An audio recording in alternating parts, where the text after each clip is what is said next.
And yes, that's right. The sound of the enraged pelican means you're listening to Radio Flange Goblet. And it's time for our new fall lineup. Gerald Pinkers, charismatic serial killer and country and western singer, brings you Behind Bars, an intimate look at the dark alleyways out the back of drinking establishments. Jim Jarmusch presents Fluff and Fold, where the man himself shows us silently around his favourite laundromats over the course of 45 very long episodes. We are very proud to announce that we have secured Melanie Plim's Dancing Lemons for a 5th season, having beat out tough competition from CBS, ABC and the Playboy Channel. Lorenzo Plank brings you a look into the competitive and dangerous world of naked paint can stilts wrestling. Our Hairy Thigh Award-winning discussion program, Ipso Facto, will be featuring a conversation with the Moneyed Nun, a sister of Christ who, while utterly accepts the teaching of the Bible, also loves herself a widescreen TV, new rims on her Chevy Volt, and gold teeth. Gerald Bastard is back and causing more havoc with his badger puppets in the daycare centre. Yes, Complete and Total Bastard starts up its second hilarious season in October, and in the first episode, after accidentally killing a pig, Gerald, after some nifty taxidermy, adds a new character to his repertoire of disturbing roadkill puppets. All this and more coming to Radio Flange Goblet this autumn.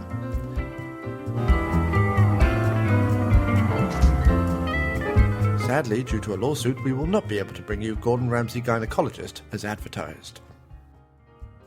Also, one show that just won't go anywhere is the After Movie Diner, which this week comes from the basement beneath. We assure you it isn't dogs, a fetching little Korean bistro eatery that just opened up next to a rubbish tip in East Grebbings that is mostly frequented by prostitutes and members of the clergy. The noise you can hear halfway through is when somebody hilariously dies.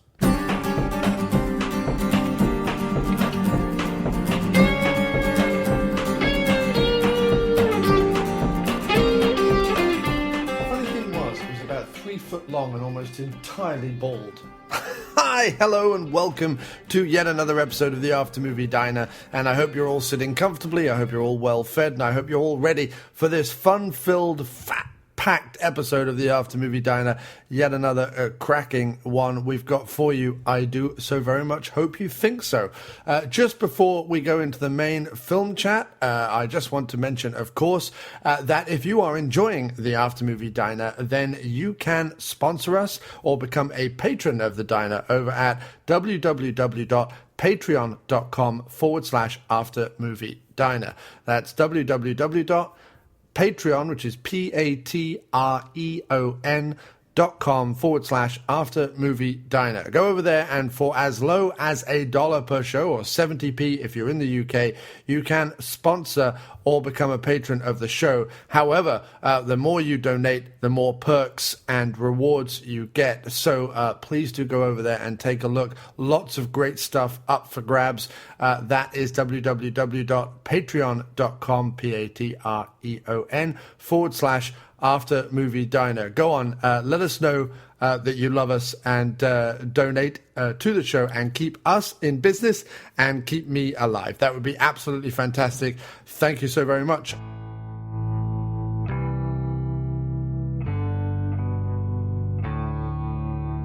And our Patreon sponsor shout-outs this week go to Eric Foster and Amy Inder. Thank you so much for your support and sponsorship of the After Movie Diner. That is absolutely fantastic. Can't thank you both enough.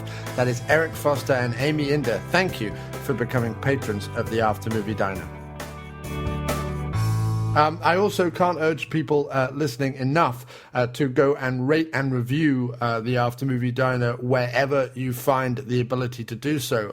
TalkShoe has the ability, Stitcher, and of course iTunes. Please, please, please, if you can't afford to become a sponsor of the show, rate and review us. And if you can't be bothered to review us, at least go and rate us. That's a star rating on either TalkShoe, iTunes, or Stitcher. And every little helps. If you want to get the show better known, if you want us to get a bigger audience, that really, truly is the best way to do it. And I would love you eternally if you did so. That would be fantastic.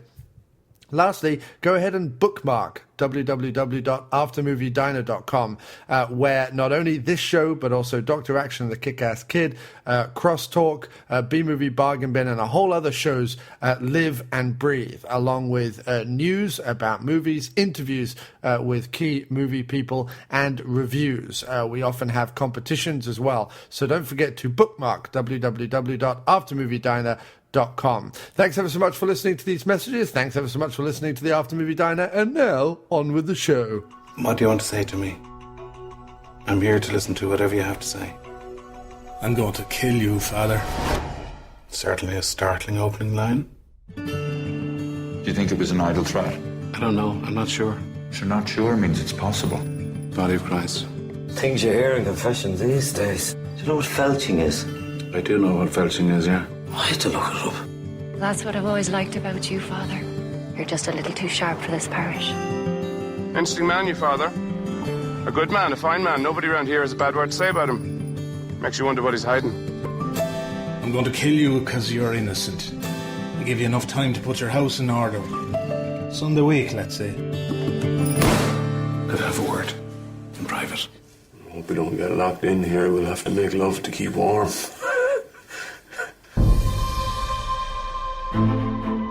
Finish with all your gobbledygook. Every life is sacred, Frank, for God's sake. Some are less sacred than others. The commandment, thou shalt not kill, does not have an asterisk referring you to the list of instances where it's okay to kill people. What about self-defense? It's a tricky one, all right. What does this man want? There's no point in killing a bad priest, but killing a good one, that'd be a shock. I call the fire brigade, Father. Takes a lot of nerve to burn down a church. I'd say it was the Romanians. They're awful heathens. The Romanians. Nobody wear a grudge against your father, no? So that could be half the country. Time is gone, you don't even realise it. My time will never be gone. I think there's too much talk about sins, not enough talk about virtues. What would be your number one? I think forgiveness has been highly underrated. Do you not have anything to say to me, Father? Not right now, no. But I'm sure I'll think of something by Sunday week.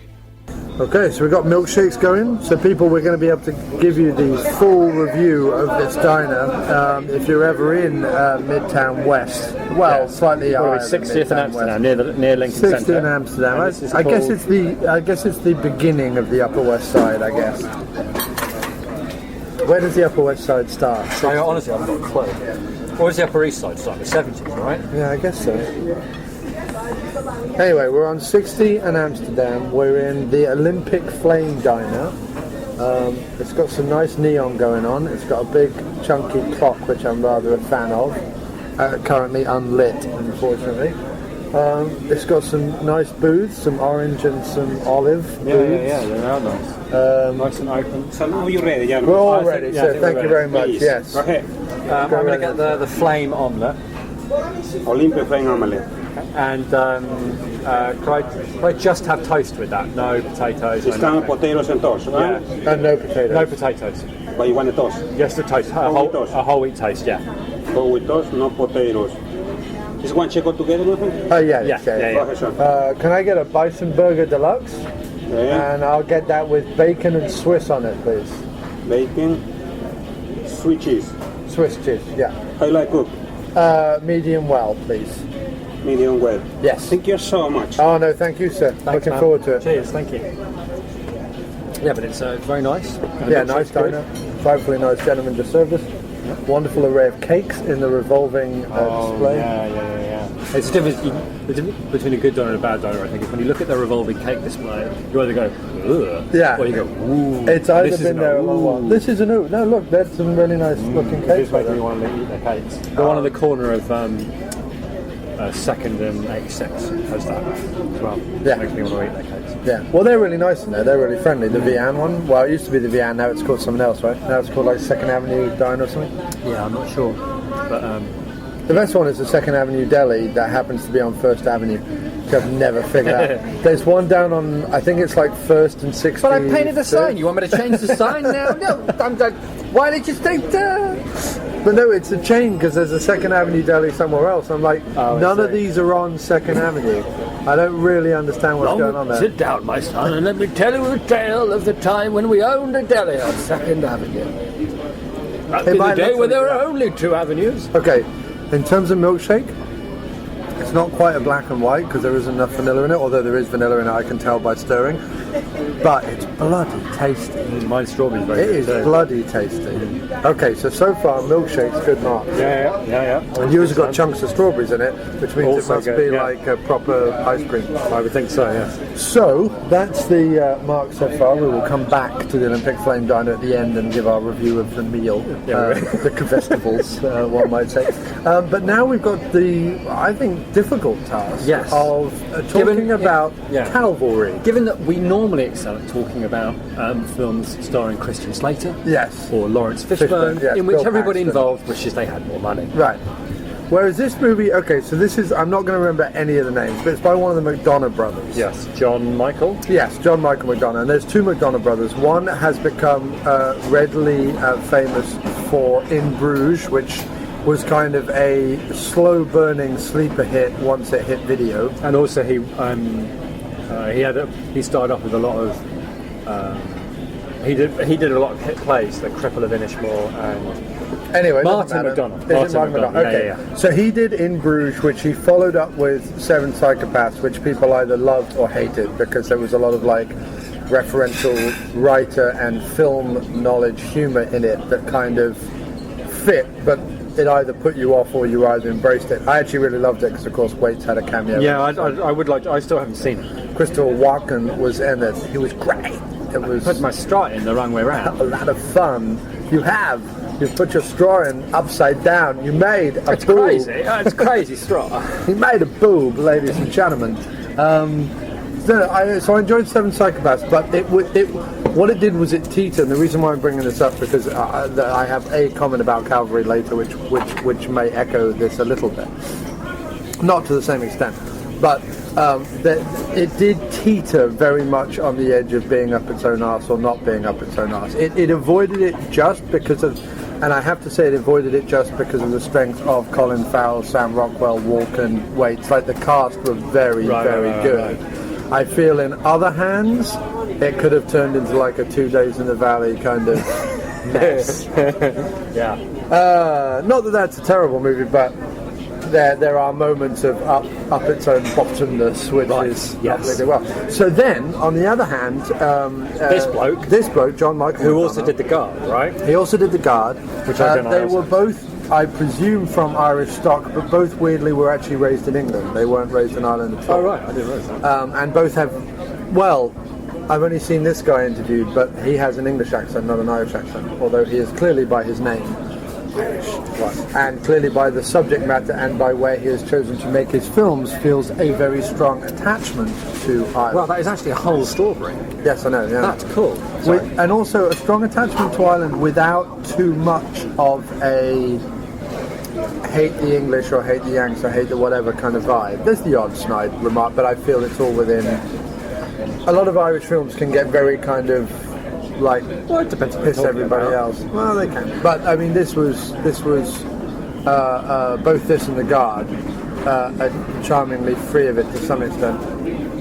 The Guard is of a completely different tone, which is what threw me about Calvary, because it was definitely marketed to The Guard and 7 Psychopath crowd of this is going to be a witty verbal crime drama with some things to think about, sure, but sorry, with some things to think about, that goes without saying, but far more light.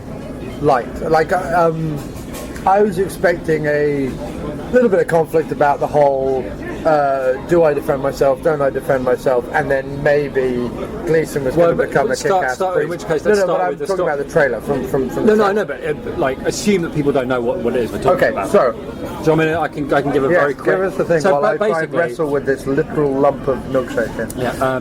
So very quickly, in the first scene, we find out the whole plot of the film, which is that. Which you'll also find out from the trailers. We're not really. Sure. No, of course. Yeah. And the whole plot of the film is. that a guy who has been abused by a priest when he was a kid, quite severely. Yeah, severely, like over and over again. And it doesn't pull any of its punches in describing. Right, and has decided that he's going to kill Brendan Gleeson, even though Brendan Gleeson is blameless and is, in the words of the guy that's going to commit the deed, a good priest. He decided if he kills a bad priest, it doesn't say anything. It'll just be. I think he's one of the best priests in Ireland. I understand. Sorry. Well, anyway, and so he feels that there'll be more of an impact if he kills a good priest. Yeah. And he's given him 1 week before he does Put his house in order. So for the rest of the movie, Brendan Gleeson, who already knows who this guy is, spends the rest of the movie essentially tending to his flock and exposing the lives of like this small little Irish town, which has seemingly a cacophony of mad characters in it, and without ever being too like wacky, just kind of generally troubled. Anyway, it all gets set up in the first scene, which is this guy's been abused by a priest, decides to take it out on Gleeson because Gleeson is a good priest. He thinks that'll have more impact and people will take more notice. And he's got a week, and that's the plot of the film. But it's not what the film's about. What is the film about? Which is where I got a little. Which is where I felt bothered, because I thought the plot was going to be about him going around his flock trying to figure out who it was, and then doing something about it. Like that's kind of what I hoped it would be about, because it was described, believe it or not, on both Google and IMDb as a comedy. Like it's listed as a comedy. Right. And this is far from a comedy. I mean, at best, it's a very, very black comedy. At best, it's a very, very black comedy. No, it's one of those. I'll tell you what it reminds me of. It reminds me a lot of the movie When I Stopped Caring about Conor McPherson, who's the guy that wrote I Went Down, and I loved I Went Down. I thought I Went Down was really funny. It was the first time I'd ever seen Brendan Gleeson like in something. Right, it's just... and I Went Down again. That verbal Irish attitude is in The Guard. It's not so much in this. There's smattering of it. So he made another film called Conor McPherson. Oh, that would be me. Thank you very much. Thank you. Lovely. Thanks. My goodness, thank you very much. No, that'd be lovely. Yes, sorry. Could I get a side of brown gravy? Sure. Thank you. Anyway, he made another film called Water or The Sea or something. And it was a lot like this, as in there were a few moments of like wry levity, levity, sort of. But mostly it was that, it was like Irish EastEnders, basically. Right. And this was better than that. Well, no, this was all right. Okay. Confession right up front. Okay. I thought this was a lousy movie. I mean, I thought it was a lousy film. Okay. I thought it was. It's a crime that somebody gave Brendan Gleeson that character and they didn't build a film around him worthy of it. I thought the whole film was rife with unfinished thoughts. The whole film was unfinished, and every time there was a single moment in that film where something real was happening and they were having a conversation that meant something. Thank you so much. But they having a conversation that meant something. That whatever the end of it was, totally was unfinished and not thought through. Didn't see it through. And like that, there's one of the doctor tells one of the best examples ever. The doctor tells the story. It's an amazing story about this kid who's given anaesthetic, and he's 3 years old. Well, and he wait. Before you go into this scene, throughout the movie, while he's going around and tending to his flock, what you're basically learning, and I think this is the point of the movie, by the way. Well, I'd be interested to know what it was, because I had no fucking clue. What you're basically learning is every single one of his... Well, I think the movie's about lots of things, but you're basically learning that almost every single one of his parishioners, first of all, has no respect for him, really. Certainly not the church. Maybe has respect for him, but very little for God or the church or Jesus or any of it. And secondly, everyone in his parish is more or less in their own way either having a pop at him or having a pop at him through rubbing their sins in his face. Right, but that doesn't mean anything. hang on. Oh, sorry. Right. I understand you didn't like it, and I do... No, that's cool. I'm not sure that I liked it, but I'm going to try and find some stuff to say about it. Oh, yeah, I've got things to say. Because I agree that every point you've made so far I completely agree with. But I think maybe the storyline about him... His daughter shows up, and she's tried to commit suicide and failed. Then there was that whole talk about Jesus being one of a suicide, being really a suicide. And then I think it's this idea that he goes around, looks after his flock, or tries to look after his flock, or tries to reach some of these people who have really, like, none of them are nice people, like none of them are really condonable. Like even to us, atheists, they were all still assholes. Like they weren't really condonable. Some had understandable grievances with either the church or with morality or with the current state of Ireland or whatever it was, but most of them were assholes in the way that they expressed it or dealt with it. And I think him allowing himself to, or him deciding not to defend himself, throw the gun away at the end and all the rest of it, which I understand I've just spoiled the ending, but it really doesn't matter. Him deciding to throw the gun away and him deciding to let the chips fall where they may, I think comes down to this idea that he can do, the Jesus idea of I can do better, my death can do better work for this small town than if I stay alive and still trying to beat my head against the... Because he almost loses his faith, he almost runs away, he almost says to hell with it, but then he makes a definite decision to come back, and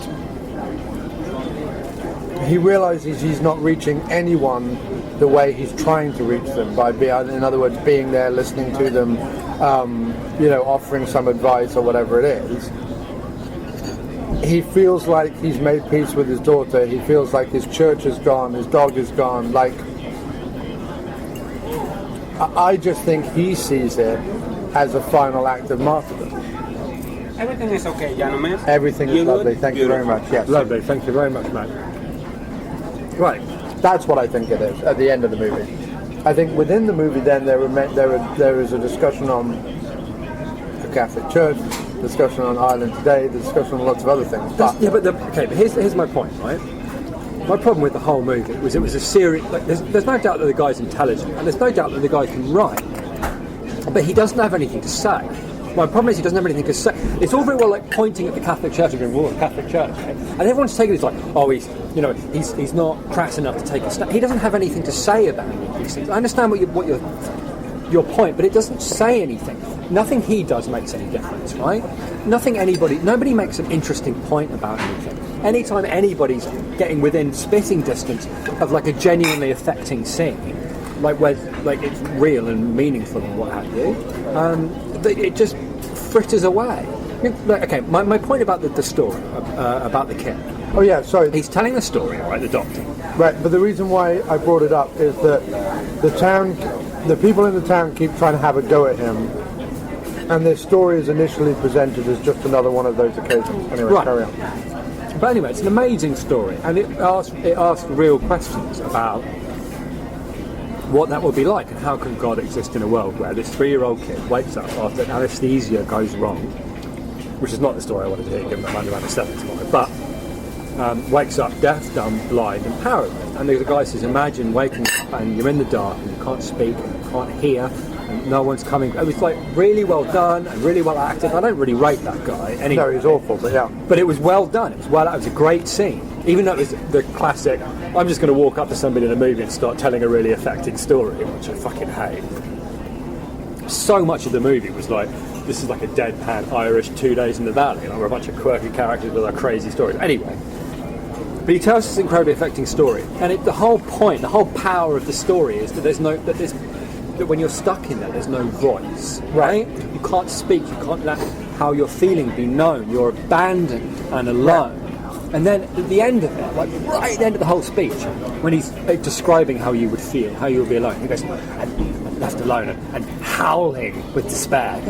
Why did you throw howling with despair at it? You've already established that it's nothing but silence. You have no voice, you have no sound, there's nothing. And you threw that in there at the end because you needed to end the speech. And you wanted to end it with a powerful note, so you chose Howling with Fury, even though it totally undermines every single part of your story before it. And the whole movie was like that. It was full of, just at the point where it was about to say something, it went at the end. All of it, every single moment that was even vaguely believable was like that. It all just went right at the end because he can't finish a thought. And the reason he can't finish a thought is because he doesn't have anything to say. He's a guy who's very good with dialogue, and he's obviously very clever. And he obviously with character. And he sees things, and he sees the way things are. But unless you have something to say, what are you making a film for? Like, what is that film saying? Abuse is a complicated issue now, isn't it? Yes. And? By the Catholic Church. How do we feel about that? I don't know, you tell me. You're the one making the bloody film. Why am I sitting here and I'm supposed to be the one figuring out how you feel? Do me a favour. That's not art, right? Art is not going, I'll just put some things together and and that'll be that, right? It's not. That's not. Unless you have unless you have like something you believe in, something you're passionate about, even if it's hidden to you, even if it's subconscious, that's what it's supposed to reveal. Okay. Not, hang on, whatever the fuck that was. May I offer, not a counter-argument, but a different way to look at the film? That's fine, yeah. Sadly, at the beginning of the film, during the confessional scene, I recognised Chris O'Dowd's voice, so it blew the whole movie for me. Oh, well, I didn't, and it really was annoying. It was like The Killing. With The Killing, on episode 21, me and Teresa are going, oh God, we hate this show. We hate this show so much. But we have to know who killed the bloody woman. And that's why we stayed right to the bitter end. But throughout the film,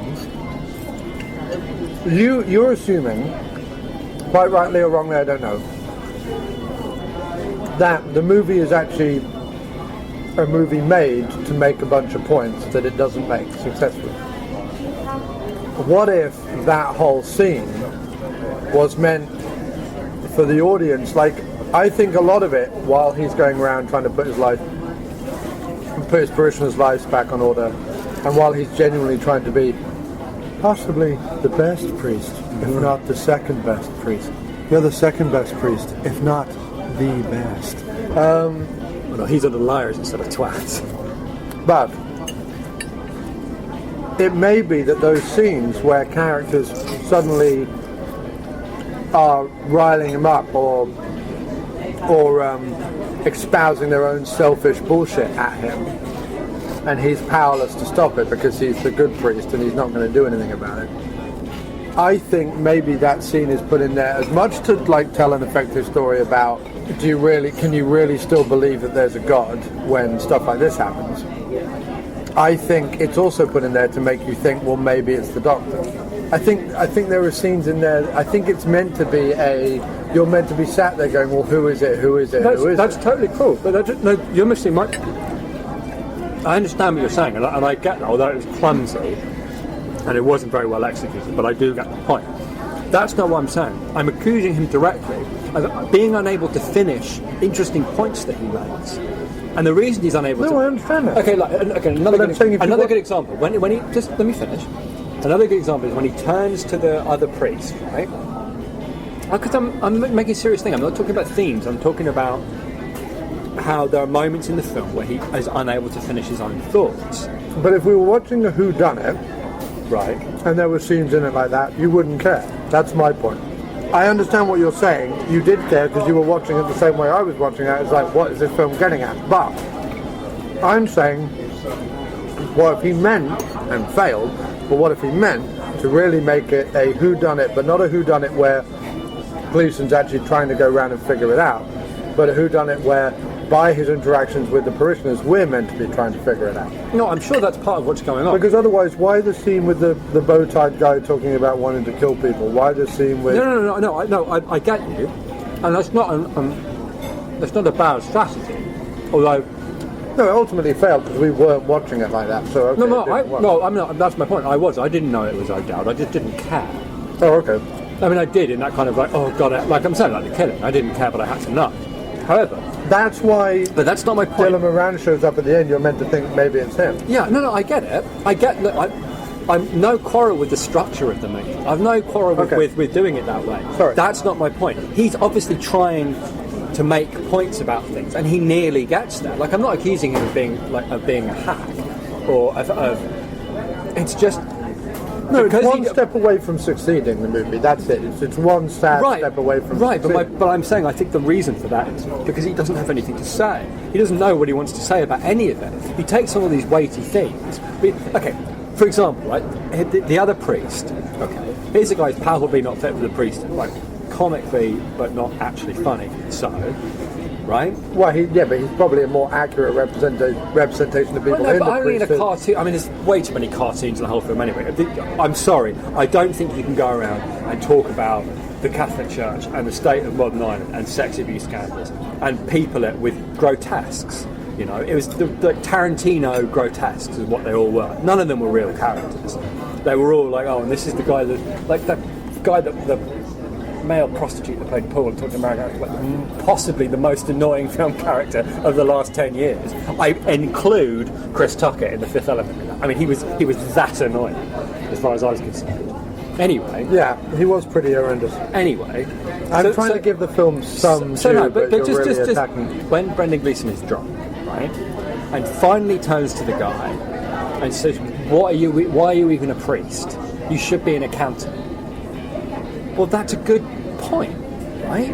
He's letting rip, he's drunk, he's finally saying what he really thinks about this guy and asking a very serious question of his life, right? Okay, but it can't finish that. The guy knows that. The guy's writing. He goes, well, it can't finish that. That's too short. I need to say something else. It doesn't have to be like a big major point, but just something at the end of that sentence, like that carries more weight.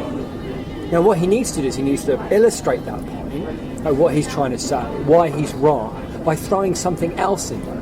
An accountant or something. That's what makes the point powerful. Like, it's not that you should be something else specifically. It's that this isn't for you. You should be this or this or that. Could have been a whole long list and it would have been just as effective. But he knows the thought's not over. So what does he throw in? In an insurance office. You're just repeating the point.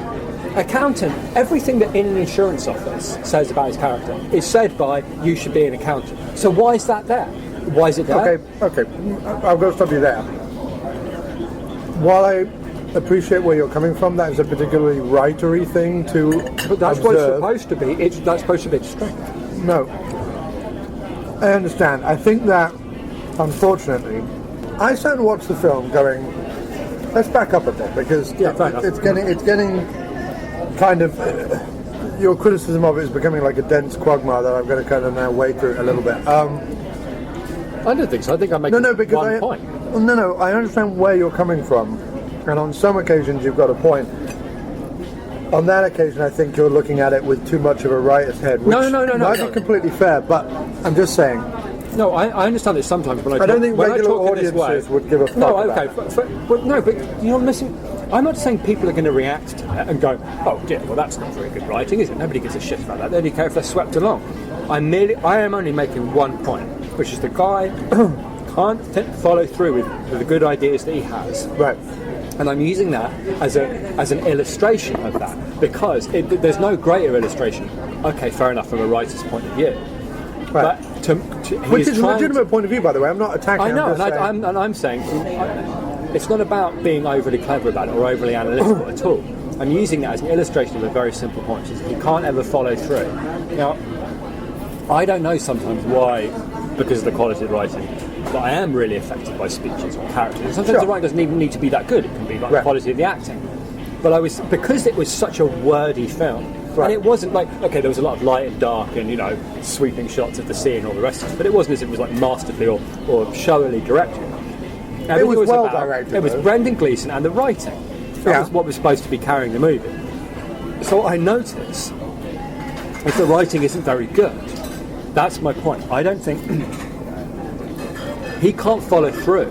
He's using words to try and make his points. He's not using images or shots or anything like that. Like that visual language. He's using words to make his points all the way through the movie. Yeah, but I think that. Okay. This is what I think. Fair enough. I think what the movie is, or was meant to be, and this might be a dangerous claim to play, but I'm going to go out on a limb here. I think what the movie was meant to be was set up this thing. You're going to get shot on Sunday. Right. Right? Right. And although Gleeson says he knows who it is to the bishop. Was he a bishop or cardinal? Yeah. Cardinal, I think. Who was hired, I think, for the strength of his incredible nose. Yeah, but he was also that's where there was some visual stuff. When he went to the cardinal and the cardinal had that insanely ornate office, and then when we saw the cardinal the next time, he's smelling like an absolutely perfect rose and walking through the garden and has no answers for Gleeson. There's no help to him. It's just like a vague dribble. Like there's nothing about him that has any spine. He, I think, is meant to also represent like that other priest who Gleeson kind of attacks, the guy you were talking about. He's like, you have no integrity. Well, the cardinal didn't have any integrity either. He was equally a dribbly fool who was just like, well, look, I'm just going to shuffle my way up through the priesthood and get my nice big desk and my roses and blah blah blah blah blah, which was all visual. None of that was in the dialogue. There was some bits about Dylan Moran's character who showed up, who had lots and lots of money and kept talking about the Catholic Church and money, but really, again, it wasn't any great big kind of deep statement. It was just a general overall, like, there are some things. I think Gleeson's character, who has integrity, who has faith, who is true to the word and all the rest of it, I think that he is meant to be representative of the genuinely good side, if people were more caring and concerned, the genuinely good side of the idea of there being some form of spiritual organization and or a kind of benevolent social worker type. And then you have the other part of the church, which is the negative sides, which is the money and the whatever. But the reason why I don't think any of these ideas go much deeper is because I think that the reason of the movie is you have the setup, and then throughout the week, we as the audience are meant to be caring and thinking like, who is it, who is it, who is it? And we're meant to be looking at things they're saying, things they do, the way Gleeson reacts to them and so on, to buy into the whodunit aspect of the movie. And I think that any other points that are made are done for two reasons. I think that they're done, A, because you can't really tackle a subject like this without kind of dropping a few little bomb knots here and there. And I think the other reason is to reinforce red herrings that I think he, as the writer, is cultivating and creating, which is basically the whole town. It could really be anyone, I mean, except maybe the South African guy. Because you couldn't disguise your accent that well, you know what I mean?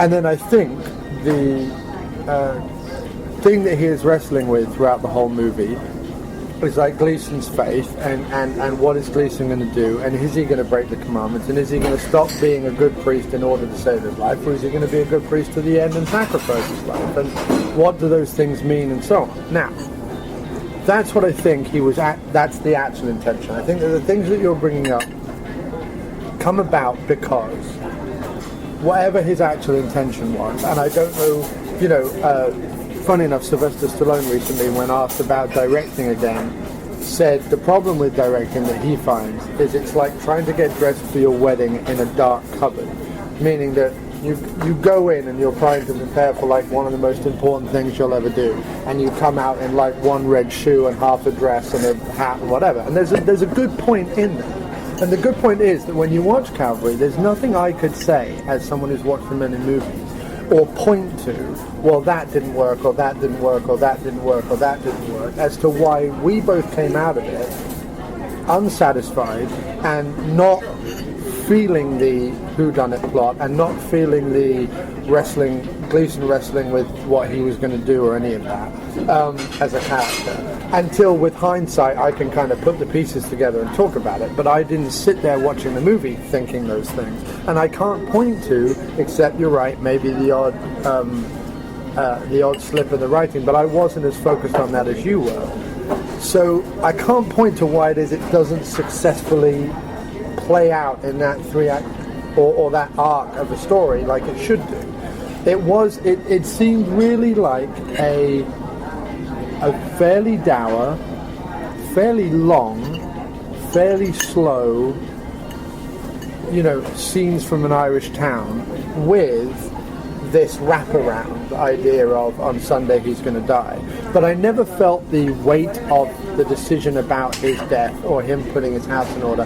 I never felt any of that. No, that's true. At all. Even when his daughter showed up, there was the one scene, and this is one of the things I wanted to bring up as the negative I found in the writing. There was one scene where he was on like the windswept cliffs overlooking the water, where he's talking to his daughter, and they finally say to each other, like, I love you, and I really, it did really fucking hurt me you tried to commit suicide, you're my fucking daughter.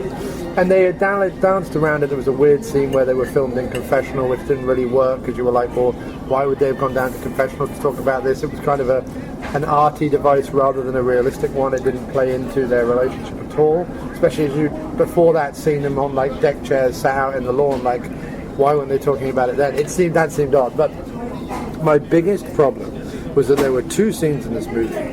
One with the doctor, where he was being all like arch and villainy, right down to the like devil goatee that he had and the smart clothing, where he was all like, it must be interesting to play your character, Father. My character, it's a walking cliche. So terrible. Right.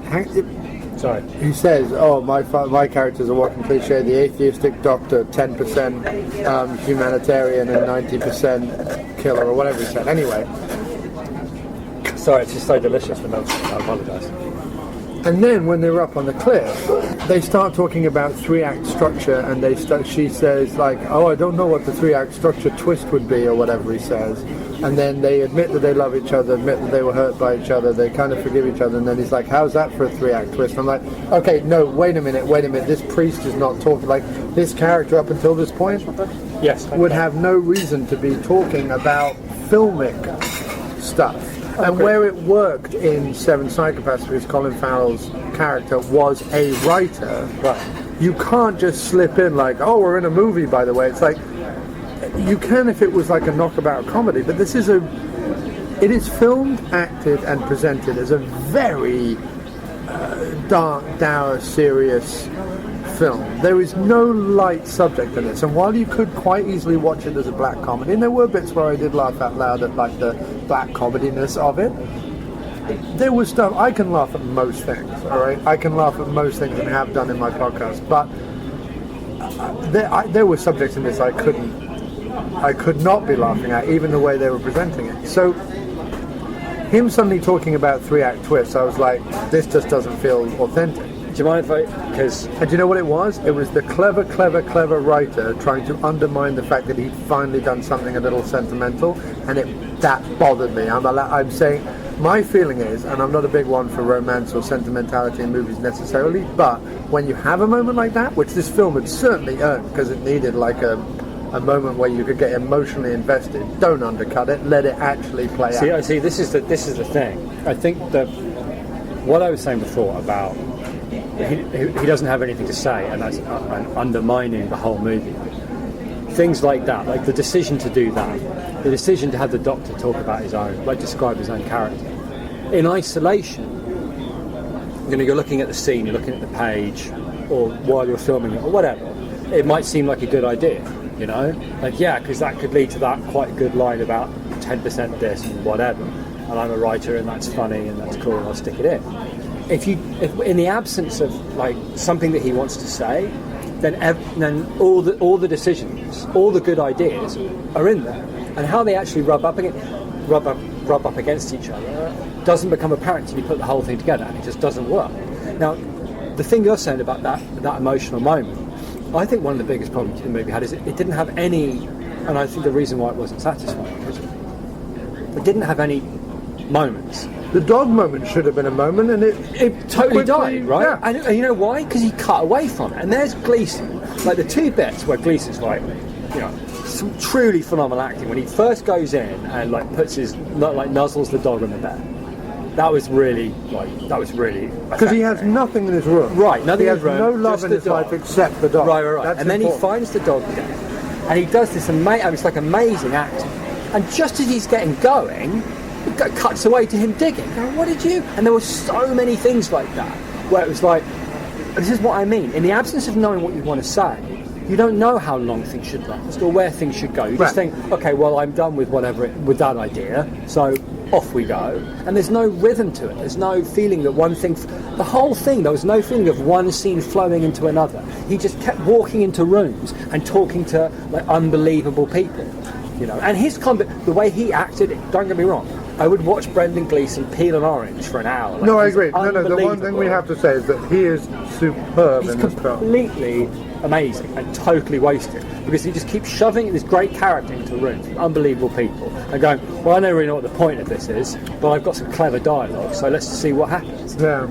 And the whole thing, the reason why it was unsatisfying is there were no satisfying moments in it. And it was too serious a film to have that. And sometimes... It felt flippant at times, where I'm like, I don't really know what you're doing. Right. Like, okay, for example, take The Expendables, right? Okay, I'm not a fan. I'm so saddened by this film, because I was so looking forward to it. I know, well, I thought it's going to be good too. I really like Brendan Gleeson. And the guard is so good. This was a lot like... It was like a Netflix movie that me and Teresa will turn to each other on 7 minutes and go, no, and we'll turn it off. And that's what we would have done with this movie. And I knew, and I tell you what, you know what I knew? Like when I knew, first of all, there was a bit right in that opening scene where this guy's going, blah, blah, blah, blah, blah, blah, blah, blah, I'm going to kill you, and all the rest of it. And Brendan Gleeson is like, it's just on his face. And he's not doing anything. And I thought, well, and it was like, it threw me out of it temporarily. And I'm not expecting him to go, whoa, I don't know, like scratch his face up. He has to listen to his dialogue, but it doesn't work. I mean, it simply doesn't work. The whole idea of having the guy say what he's saying in the confessional booth, that's fine, that's cool. But it goes on so long, and the guy waffles, that Gleeson doesn't have enough. He doesn't have enough reactions. So there's like 5-10 seconds of him just wearing the same face while this thing's happening. Well, that's simply not good enough. And then it cut to sweeping shots of Ireland, look at the sea, and then this music. Like we've just seen this like quite film noir opening. Fair enough, the Gleeson reaction thing. Maybe I can get over that, but it's, you know, it's kind of cool. And where's this going? What's this going to mean? And then bang, right into sweeping shots of beautiful Irish countryside and beaches, and this like Enya-esque music. Right. I'm talking like Ireland. What a mysterious fucking beast Ireland is. Whoa. And I was like, I think I'm going to hate it. But I thought right then, I think I'm going to hate this because there's no through line. Nothing flowed. You could have had that and then gone back to Gleeson being film noir for the rest of the movie. Yeah, you could have done, but then why? That's not my thing. I'm not saying it ruined. The reason why, you know, sometimes you watch a movie and it's not that the scene is bad, or that I've got a problem with like beautiful Irish scenery, or even Clannad. I don't have a problem with Clannad at all. I quite like Robin Hood and whatever. Anyway, but nobody knows who Clannad is except you and me and your mother.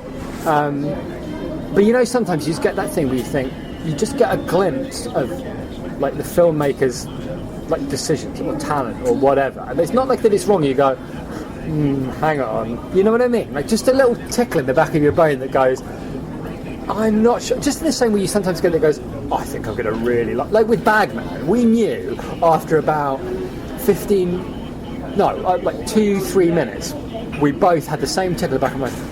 I think this might be really good. Yeah. And the same thing happened with that. Like for whatever reason, it was something about like the beaten up car, the phone booth or whatever. There was that little tickle there. And the same way with this, the sweeping shots and the Clannad music after everything we'd just seen, there's a little tickle going, oh dear.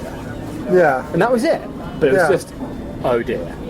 Yeah, no, it did. I mean, that didn't bother me so much, but... Can I get something else, gentlemen? Well, I'm alright, but by all means, you can get something if you like. No, I'm happy just for water for a minute, but we're going to sit for a while and... Take your time. I'm going to give you a check and relax. Sure, okay, thanks very much. Cheers, mate.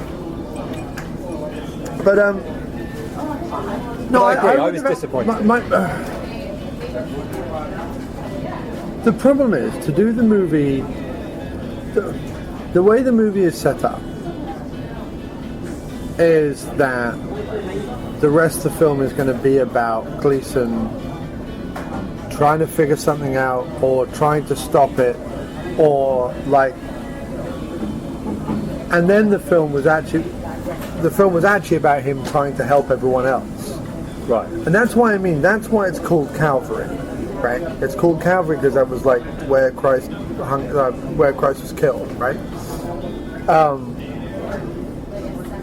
And it's all about the fact that Gleeson is being a selfless, good priest until the end, which might on paper be a very nice flip on the whole, like, death wish, well, someone threatened my life, so I'm going to find out who it is and then beat the living That's a daylights film I out. might have enjoyed, actually. Yes, Brendan Gleeson tooling up and going to... Yes. Like, Father Ted's favourite movie, that would have been it. Yes. Father Ted would have enjoyed Gleeson tooling up and going on a Charles Bronson death wish rampage. Like, that would have been Dougal and Ted's favourite Which is movie. what the trailer was. Well, The trailer was... But my point is this. I think the reason why he picked the priest because of the child molestation thing, but I think also it is slightly cleverer, or too clever for its own good, meaning that I bet he did it as a writing exercise to see what would happen if this crime scenario, or this noir scenario, or this whodunit scenario was turned on its head, and instead of it being about Gleeson is trying to make it about his parishioners, and the last thing his parishioners actually give a shit about is Gleeson. But they already made that movie. Like, they made the film noir movie where instead of, the guy being threatened with death, tools up and fights back, they instead, make their peace with the world and with each other and try and find some small but flicker he doesn't find peace, which is why he goes. No, but he tries to find. No, I understand, but but they made that film, and it's called Things to Do in Denver When You're Dead, and it was fucking awesome. This, however, and this is because you made a good point about him going around and trying to fix his parishioners, because it made me realise that the one thing that the film suffers from most of all is, the more I think about it, he doesn't have a character, despite the fact that Gleeson is amazing and. For all the world, his character is I am holier than that, right, and we see him lose his temper twice. But that's the thing. I don't think it is. His trouble is that because he doesn't have a confidant or somebody to talk to, like other than this faraway bishop that is totally hopeless, his decision of do I try and find out who it is? Do I try and stop them? Do I want to try and find meaning in my own life? Do I want to help my daughter? All the things that he might be thinking. He doesn't get to talk about those things or react to other people. So we don't know what's going on with him. We don't know why he's walking. All he does is just walk into another room. There's one scene, and this puts it together for me. I get it now, because I wondered why this scene was in the movie. But there's that one scene where he's about to get on the plane and fly to Dublin with the French woman who's lost her husband, right? And you see the whatever they are, baggage handlers or whatever they are at the airport, leaning on the coffin, being very nonchalant about the fact that this poor French couple are travelling through Ireland on a lovely vacation, and boom, the husband gets hit by a bunch of drunk teenagers. He's out dead. Fuck him. He's done, and she's lost her husband. It's the worst holiday, whatever. Anyway. They're getting on a plane, and Gleeson's getting on the plane behind her, and he sees these two baggage handlers nonchalantly just leaning on the coffin as if it's nothing, even though he knows that the woman in front of him, who he knows, and is the only other person in the whole movie, she keeps her faith till the very end. She keeps her faith in the face of utter distress. She's able to look at it and say, well, at least I loved. At least I had that. I feel sorry for the people who have never loved. She's the only other good quote-unquote morally, faithfully good character in the rest of the movie. There's this French woman that he has a chance meeting on when he's doing the last rites. And he stood there on the airplane behind the good French woman, watching these two people be basically just dick humans. And they're not bad people, but they're just being dick humans. They're not thinking about what they're doing, they're just being dick humans. And I think, with hindsight, looking back at it, and this isn't necessarily readily apparent right there and then, because like you say, I think they dropped the ball on the whole setup of what is he thinking and what is he doing and what's this all about at the beginning. But with hindsight, I think he's looking at those people and he's like, if I get on a plane now and I just go to Dublin, or I fuck off to London, or I fly off to Buenos Aires, or wherever the hell the Catholic Church will send him now that his church is gone, I think he thinks that he will be losing his integrity, he will be losing his faith, he will be turning his back on what he clearly vowed to do when his wife died and he became a priest in the first place. And I think that him going back and facing the inevitability, hoping beyond all hope that his last-ditch act in this world, in other words, dying, will have some meaning to the people, and that's why the montage at the very end of all the different characters still being assholes is meant to say no, it hasn't. And then you see the daughter go to see the killer in the prison, and they've had this big discussion on the phone about because he says people focus too much on the sins and not enough on the virtues, and he said I think forgiveness is a big one. And you see her go into the prison, sit down, pick up the phone, the killer picks up the phone, she doesn't say anything, but you assume what she's going to say is I forgive you, right? And if he's reached just her, then it has some meaning. And I think that's why the movie is called Calvary rather than being called Revenge Priest or whatever, right? I so would have No, right, but that's the point. Is that we went in it. First of all, we went in expecting either Revenge Priest or film noir priest or either comedy priest or whatever it was, and it wasn't that movie. Now, hang on a second. No, I'm with you. I don't disagree. That is me piecing together a much better movie on my ad. Hang on a second. A much better movie on my ad and giving it some weight, which sadly was not there watching it. No, right. I would agree with you. But I think that's the intention of the writer, and I think that he got a little bit too clever in certain places, and I think he lost his way, certainly setting up red herrings. And I think, like you say, because of the weighty topics which invariably bubble to the surface when you're talking about Catholic Church, money, child molestation, all that kind of death, because there's also the M. Emmett Walsh character who is I think in there to show Gleeson being like, well, the best I can hope for is that I end up like this old man, and all he wants to do is commit suicide. Like, he's surrounded by people who just don't want to be there. Like Dylan Moran doesn't want to be there, and like M. Emmett Walsh doesn't want to be there, and like his daughter's tried to commit suicide, and yet she clearly has this lovely place in London with a view over the fucking Thames or whatever it is. So I'm just like, the whole movie is like shrouded with these various different images of death and these various different opinions of death, and especially suicide. And then the daughter makes that statement that Christ. No, you're right. You're right. And I think he wants to find a way for his death to have meaning. I will say this: that what you're saying now, especially about the doesn't necessarily make a good movie, but no. I think you're right. I think you're right. I think he did mean to say that. And in all honesty, you have now made it a slightly better movie for me in hindsight, because it does make sense. All the talk of suicide, all the talk of leaving, all the talk of not being able to cope, not being able to get by, of everything being taken away from you, of nothing happening. Like it does all, when looked at it like that. Her saying that there is no saving me, Father, stop even trying. You know what I mean? Yeah.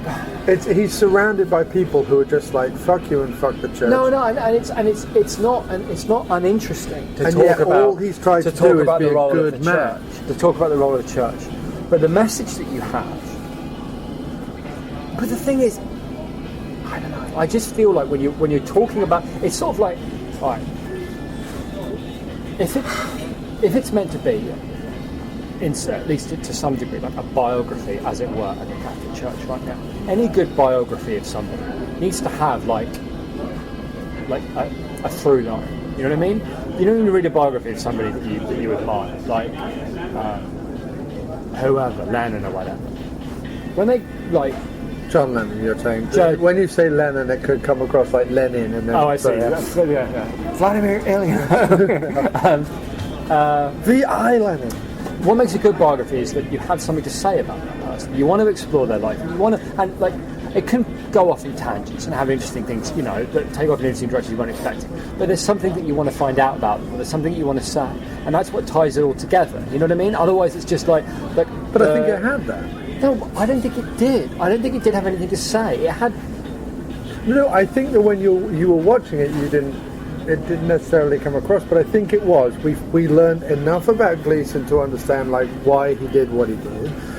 We don't necessarily understand enough about the daughter to understand why she did what she did, but we learn enough about Gleeson.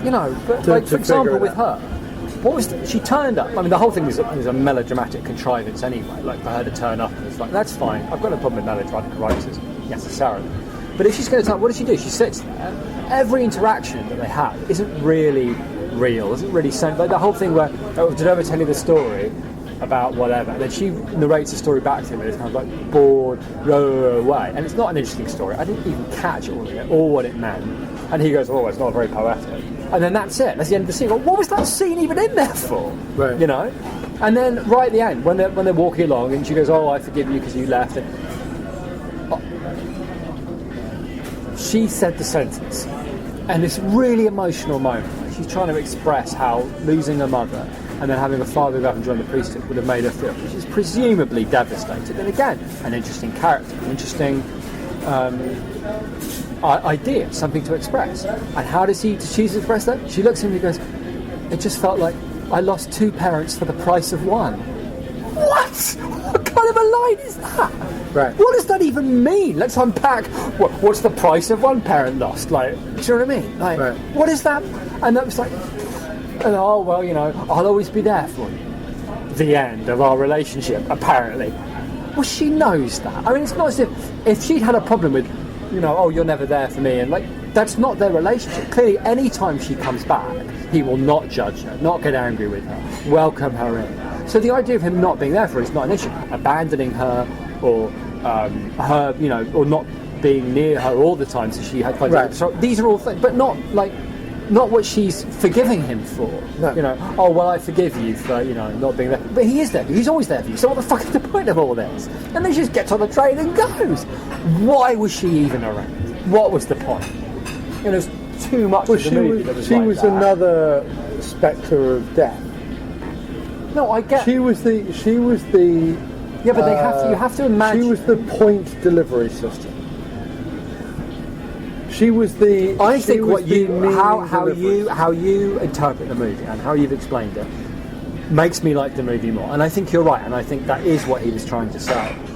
But, for example, if you have a movie like Murder on the Orient Express, or heck, even one of the Scream films, or whatever it is, there are a bunch of innocuous scenes, right, that on the page, if you saw them out of context, would be innocuous scenes.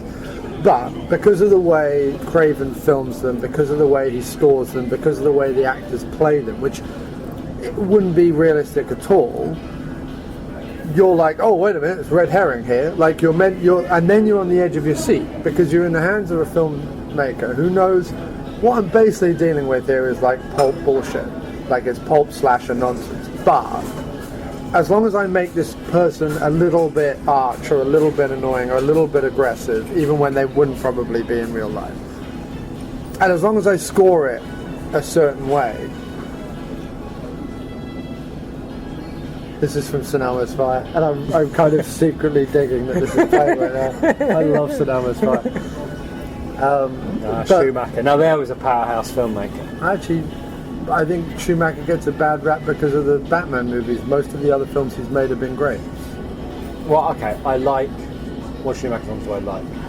I really like the one with Colin Farrell in it, Tideline. That was really good. Yeah. St. Elmo's Fire. I'm a big fan of St. Elmo's Fire. Love St. Elmo's Fire. I like Phone Booth.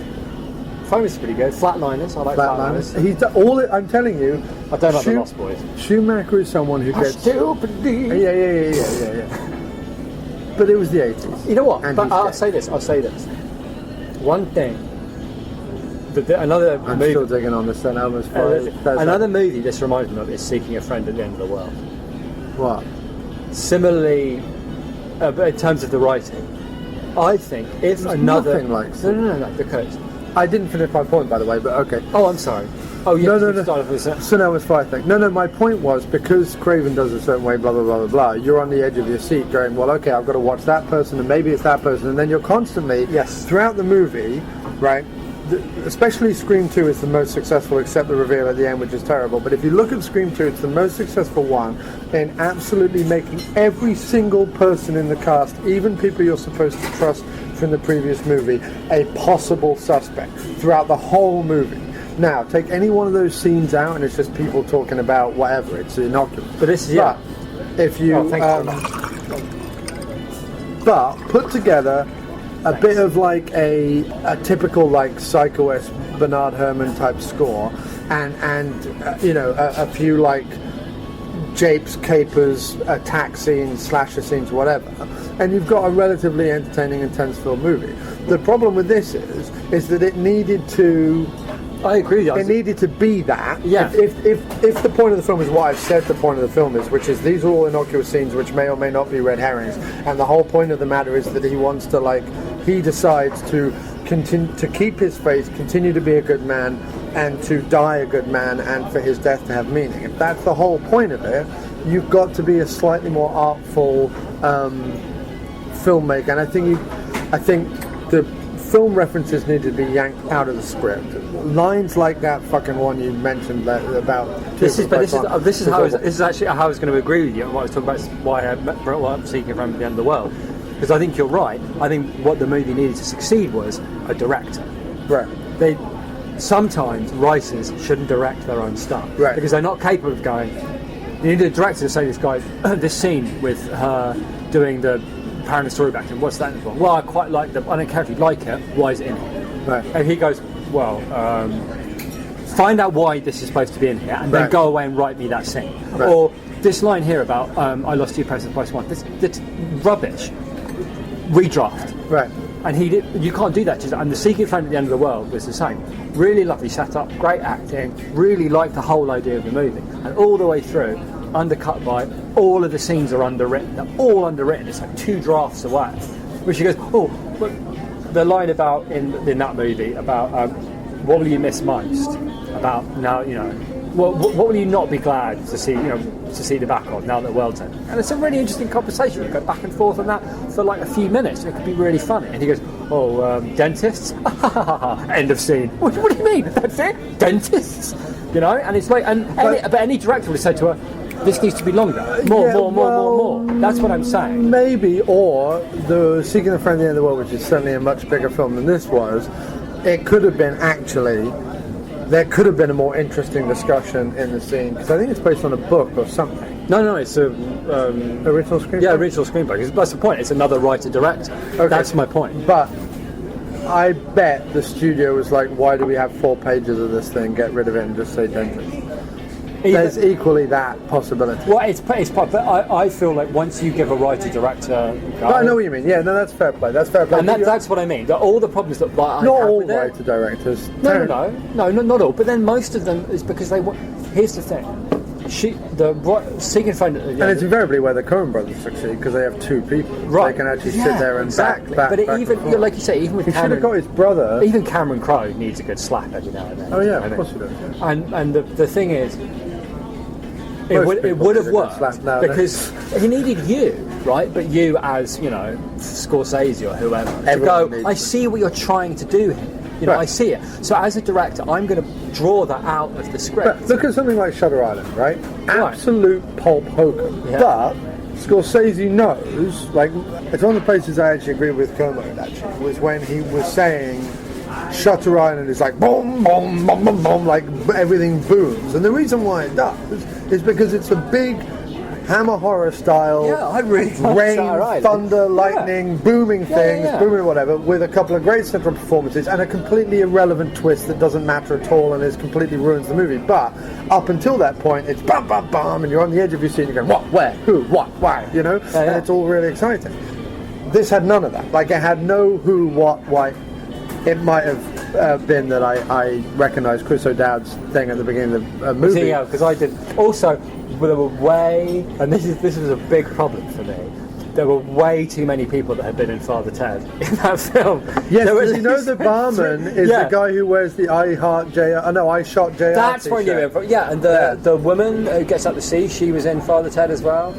The one who got hit in the eye, she was in Father Ted. And although Dylan Moran wasn't in Father Ted, he was in Black Bones, which came after Father Ted. No, but it was Spot the Irishman. I kept expecting Arlen O'Hanlon to show up. The policeman, he was in Father Ted as well. Yes. I kept expecting Arlen O'Hanlon, because I was like, wait a minute, you've got O'Dowd, you've got Moran, or Moran, or however you But no, I think you're right. I think put that script in the hands of a much more experienced director, he'd be able to draw out what the guy was trying to say, lose all the crap that didn't need to be there, and make him rewrite the bits that didn't work. When we were talking about it earlier, I was trying to think.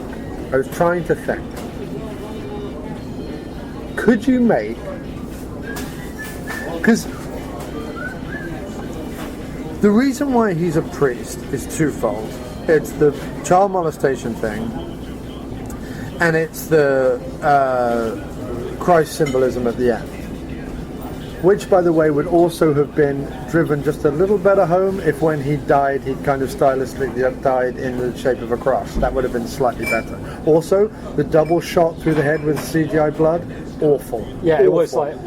Do it without seeing it, and then show him dead on the ground afterwards. I don't know what that was. Well, that again, Tarantino-esque like headshot, which took all the emotion out of it, and I was just like, ugh. I told you, every time anything was set up... Because aren't I meant to really care that he's just been shot in the head? Every time he sets that up, right at the end, he makes a decision about how... Because it makes you realise how talented, like really good writers and really good directors are. Yeah. That they know they can lead you right up to a point, but unless they get it absolutely perfect, when it's really going to hit you, then it's going to just That's go what right. Stallone says about directing. Right. It's like getting ready for your wedding in a dark closet. Yeah. So to be able to just to know when that moment is and to hit you right between the eyes with exactly the right, and it can be a look or a gesture or whatever. Do you know what I mean? Like just that thing right then that gets you.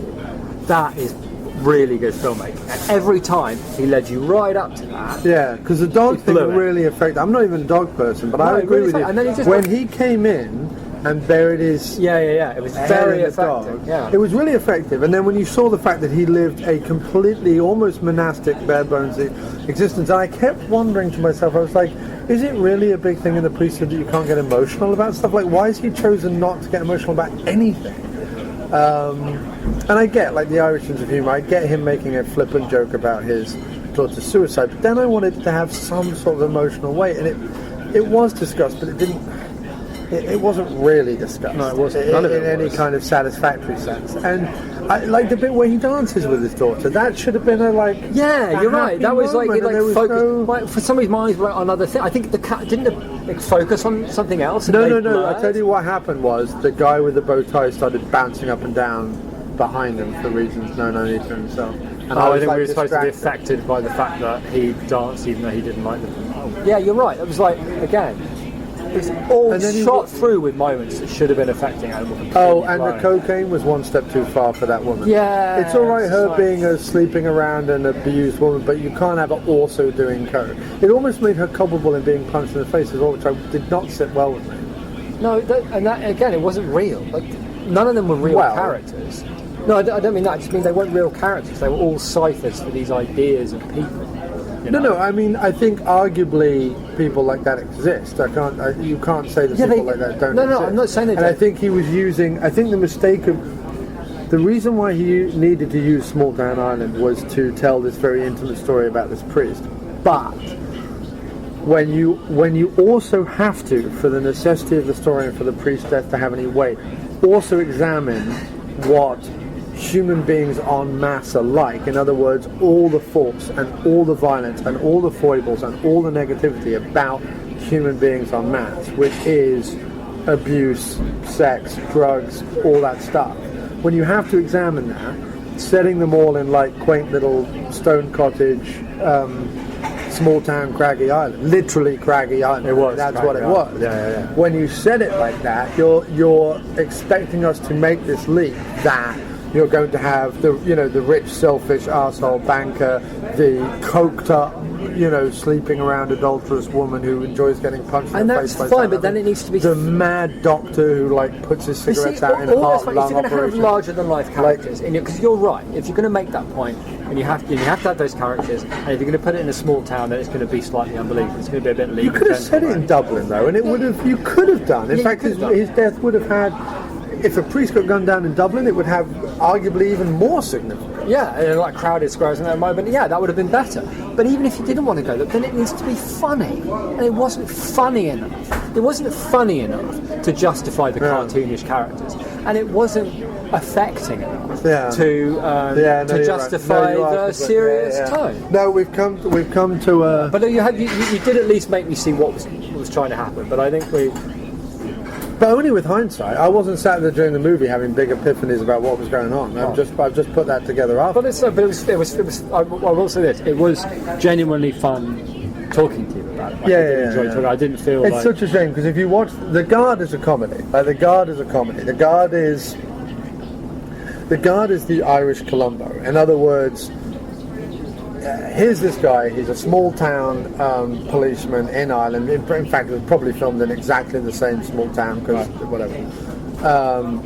Who's drinks and is racist and all these things. Like he's like but he's also incredibly perceptive and incredibly good and incredibly moralistic and blah blah blah blah blah. And cares for people and hushes stuff under the table and he just wants to keep the peace, like whatever he needs to do. He's like a very kind of standard kind of character. And then Don Cheadle comes in because he's looking for these drug gun runners who might use the coast of Ireland to offload their things onto somewhere else or whatever.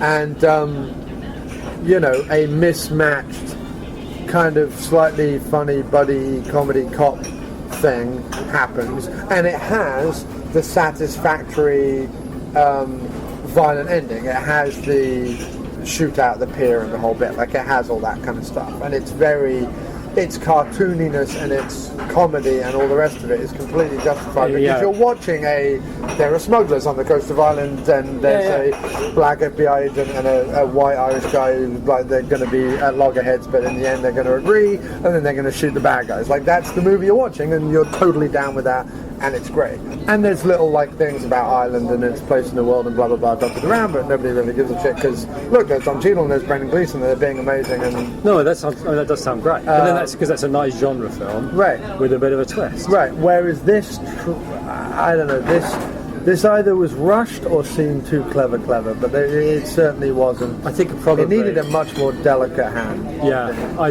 it needed another director. I can't believe an editor watched this movie and went, "Yeah, that's the good place to cut." The dog dying is the most important bit, and I'm like, why was that not? Because I tell you another thing. It went from him finding the dog to then close-up shots of him immediately crying, to then a slam cut to burying it, and it had no story to it. You know what I mean? He should have been it should have built up, and he was amazing acting at the bits we saw, but it was just scattershot and hammered edited. It really wasn't good. Now we've got In Your Eyes from Say Anything. We're going back to 80s. Let's wrap it up. Let's wrap it up. That's perfect. That's an hour and 15. Perfect. Lovely. Well, listen, man. I had a pleasure talking about it. Thanks. Yeah, thanks for having me on the diner again. I really enjoyed talking about that, and I like. I didn't even introduce you. You realise I didn't even do an introduction. It'll be on the label or whatever. So, James, why don't you tell us what you thought about the meal? Actually, mine was pretty good. Omelettes and diners tell you quite a lot about a diner. I find, and they can be undercooked or overcooked. And it's not very nice. It was. Whenever we go out to these things, I always try and get the special. Yeah. And this was the Olympic flame omelette. Sure. And it was really good. Bacon, sausage, ham, eggs. I could tell the difference between all the ingredients, which is quite rare in an omelette. You know what I mean? This is like the same thing. Like a taste of cheese and the egg and the rest of it. And milkshake was really good. I thoroughly enjoyed that meal. Okay, good. I can't report the same. Yours wasn't any good? It was fine, but the half of the burger was burnt, and the fries, because they weren't real fries, they were those really, really, really thin fries that are all shell and no potato, went hard and cold very quickly. Oh yeah, I can't be doing with that. Yeah. I'm sorry, man. Gravy was very tasty. Oh, that's good. Well, my omelette was very good. Good, I'm very glad. And I should have gone for my turkey Swiss avocado omelette, clearly. But no complaints. It was still a nice time, and thank you very much again for being in the After Movie Diner.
right on down.